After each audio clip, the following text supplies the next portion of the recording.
Hey everyone, welcome back to Error Genie. In today's video, I'll walk you through the step-by-step process on how to cancel an order on the Shein app. If you've placed an order and want to cancel it before it ships, follow along and let's get started. First, open your Shein app on your phone and log into your account if you haven't already. At the bottom right corner of your screen, tap on the Me icon.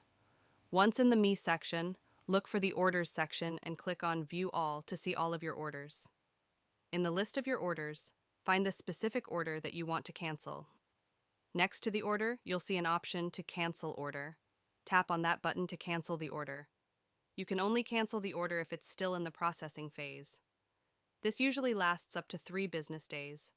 Once the order has shipped, you'll need to wait until it arrives and return the product instead of canceling it. And that's it. You now know how to cancel an order on Shein.